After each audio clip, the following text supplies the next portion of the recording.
Halo, Assalamualaikum warahmatullahi wabarakatuh. Saya Elma Aldasya Putri akan menjelaskan mengenai kitin dan kitosan. Oke, disimak ya.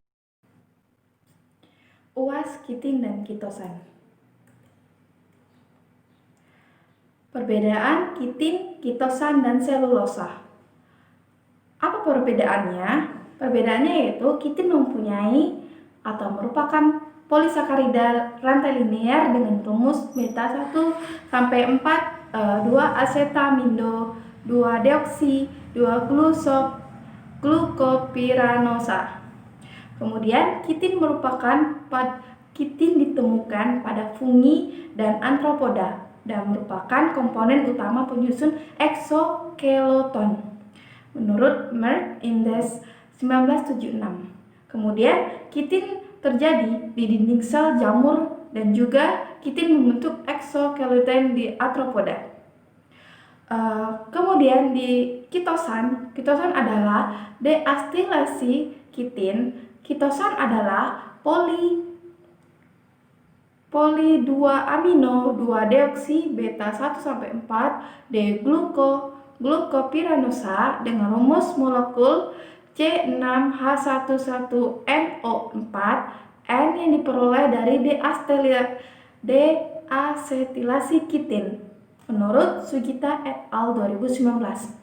Kitosan berasal dari limbah udang berupa kulit kepala dan ekor yang mengandung senyawa kimia kitin menurut Hendrawati et al. 2015.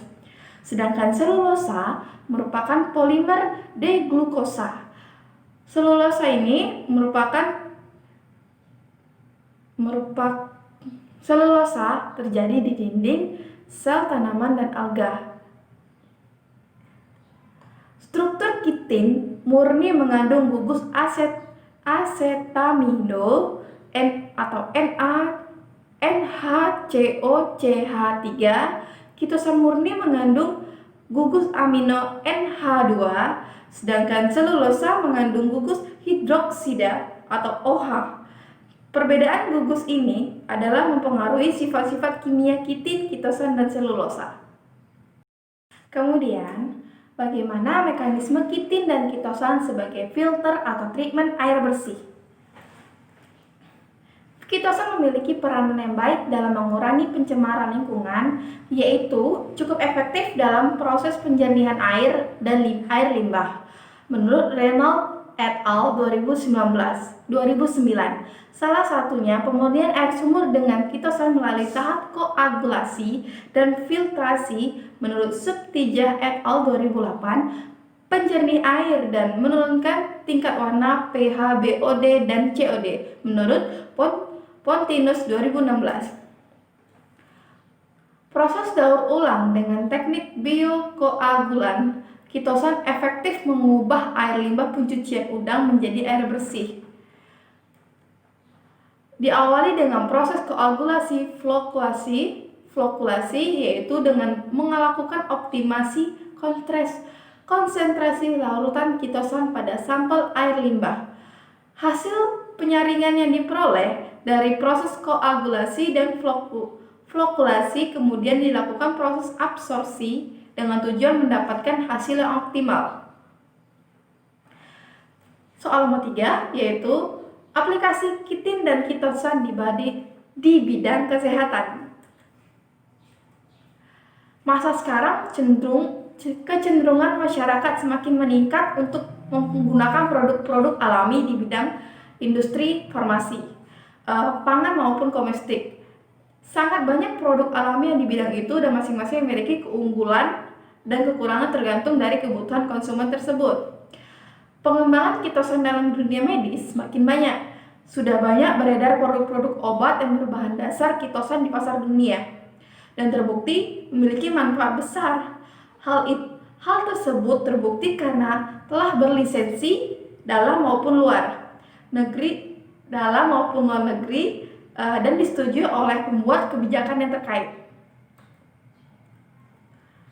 Di bidang farmasi, kitosan digunakan sebagai bahan baku sebagai sediaan obat di antaranya tablet, krim, lotion, Kitosan dan turunannya juga sedang dikembangkan untuk digunakan sebagai bahan baku sediaan obat lepas terkendali.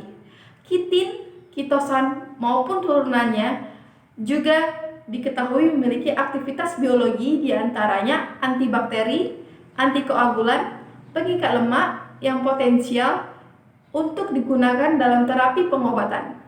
Aplikasi kitin dalam bidang kesehatan yang telah dipasarkan adalah kitin digunakan sebagai pembalut luka karena aktivitasnya yang dapat mempercepat penyembuhan luka. Sangat bermanfaat ya. Beberapa penelitian menyatakan bahwa kitosan efektif dalam mempercepat penyembuhan luka karena memiliki sifat bioaktif, biokompatibel, antibakteri, anti jamur, dan dapat terbiodegradasi. Contohnya, kitosan sebagai eksperimen farmasi menurut Ilum 1998. Spesifikasi formulasi konvensional, kitosan komersial yang sudah diperjualbelikan yaitu tablet cetak langsung, matrik tablet lepas lambat, granulasi basah, gel, film, emulsi, dan lainnya. Aplikasi baru yaitu biodesi, transfer obat transmukosa, penghantar vaksin, penghantaran DNA. Kemudian mekanisme kitin dan kitosan dalam menjaga kesegaran pangan. Bagaimana sih? Salah satu bahan alam yang dapat dijadikan edible coating adalah kitosan. Kitosan dapat digunakan sebagai pengawet karena sifat yang dimiliki yaitu dapat menghambat pertumbuhan mikroorganisme perusak